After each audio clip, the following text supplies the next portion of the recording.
En pratique maintenant, lorsqu'une institution financière cherche à fixer un prix, un tarif, un agio ou une commission pour un produit qu'elle va commercialiser, comment elle va finir par choisir le tarif, le niveau de prix qu'elle va appliquer? En pratique maintenant, vous avez devant vous un modèle qui est intégré, qui va intégrer tout ce que nous aurions vu jusque-là, pour vous montrer comment, par exemple, la BDA, lorsqu'elle a cherché à offrir, ou la BOA, pardon, lorsqu'elle a cherché à offrir le pack fonctionnariat, a fait pour choisir le tarif, les frais qu'elle va appliquer aux fonctionnaires que ces derniers doivent payer chaque mois pour bénéficier des 10 services qu'elle va offrir. En pratique maintenant, une institution financière va commencer d'abord par établir ses objectifs. Des objectifs de part de marché, des objectifs de nombre de clients à chercher à atteindre, des objectifs de profitabilité. Ensuite, dans l'étape 2, elle va tenir compte de l'ensemble des éléments reliés au coût. Combien ça va lui coûter? De quel type de produit il s'agit? Est-ce que c'est un produit nouveau? Est-ce que c'est un produit qui est déjà connu? Elle doit tenir compte également des autres concurrents. Quels sont, eux, les tarifs qu'ils appliquent? Elle doit tenir compte des clients, des consommateurs et quelle est, eux, leur sensibilité au prix. Mais également, elle doit tenir compte de la réglementation et ce que lui impose la réglementation. Pour finalement, au niveau de la troisième étape, arriver à ce qu'on appelle une fourchette de prix. Un prix minimum et un prix maximum, un tarif minimum et un tarif maximum, à l'intérieur de lequel elle se doit maintenant de choisir le prix qu'elle va appliquer. Ce prix maintenant qu'elle va appliquer en fonction de tests de marché. Elle va tester ses prix au niveau de ses clients, elle va faire des entrevues au niveau de ses clients pour essayer de savoir quel serait le meilleur prix. Elle va essayer aussi de faire des rencontres avec ses vendeurs, ses employés qui sont en contact avec les clients, pour leur dire que selon vous, vous qui connaissez mieux que le responsable marketing les clients, pensez-vous que ce prix est un prix qui est juste? C'est pour cela qu'on va essayer de faire ici des études de marché qui vont nous permettre de choisir le meilleur prix à l'intérieur de cette fourchette pour arriver finalement à un prix final. Même maintenant, si on adopte une tarification finale, par exemple, lorsqu'on a décidé au moment où on a lancé les services de e-banking, d'accès à nos comptes en utilisant l'Internet ou le mobile banking, d'accéder à nos services par SMS pour avoir nos soldes. Au début, ces services étaient des services payants.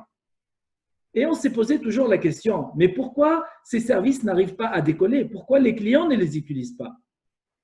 Vous comprenez très bien qu'un client qui va payer pour accéder à son compte par SMS pour avoir le solde préfère se déplacer en agence plutôt que de payer 1000 francs à chaque fois qu'il va envoyer un SMS. Et donc, on s'est rendu compte que finalement, si on veut que… Alors, l'institution financière, idéalement pour elle, c'est quoi? C'est que les clients utilisent les services en ligne parce que pour elle, ça fait moins de pression sur les agences, moins de coûts et ça lui permet de réduire globalement ses coûts. Or, pour pousser les clients à utiliser ces services sur Internet ou ces services mobiles ou utiliser les guichets, vaut mieux à ce moment-là réduire les coûts des transactions au guichet, réduire au maximum les coûts à travers les téléphones et à travers l'Internet. C'est pour cela que c'est des suites à ces réévaluations maintenant des prix on remarque aujourd'hui que la plupart des activités et des opérations et des transactions qui font référence à l'Internet, qui utilisent l'Internet, qui utilisent le téléphonie mobile sont gratuites. Maintenant, même si une institution financière applique une politique de tarification, ces prix peuvent connaître à un moment donné des baisses, mais des baisses qui sont momentanées. En effet, les institutions financières peuvent moduler leurs tarifs, c'est-à-dire faire varier leurs tarifs, les diminuer, mais de façon momentanée pour attirer des clients, pour augmenter l'usage des clients. C'est ce qui va nous permettre maintenant de faire un passage à la communication.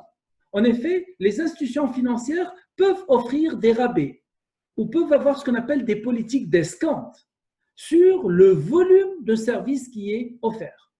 En effet, un client qui a avec nous une assurance auto, une assurance habitation et une assurance vie, est-ce qu'on va lui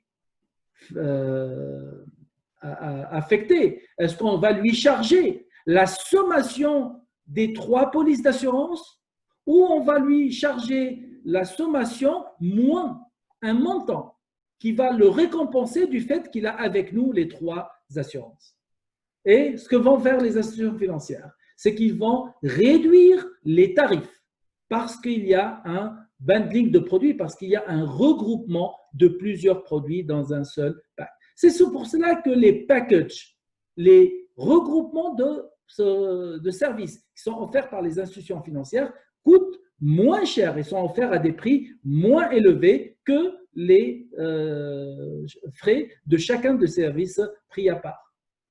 Également aussi, on peut récompenser des clients en fonction de volume d'utilisation de nos services. C'est ce que fait par exemple Western Union à travers son programme qui est offert à travers son application mobile ou son application en ligne, qui permet à un client qui utilise fréquemment les services de Western Union d'accumuler des points qui lui permettent maintenant d'échanger ces points contre des rabais sur des frais de transport, de frais de transfert. Ce qui fait qu'un client qui fait énormément de transferts en utilisant les services de Western Union en ligne va bénéficier de réductions sur ses prochains transferts.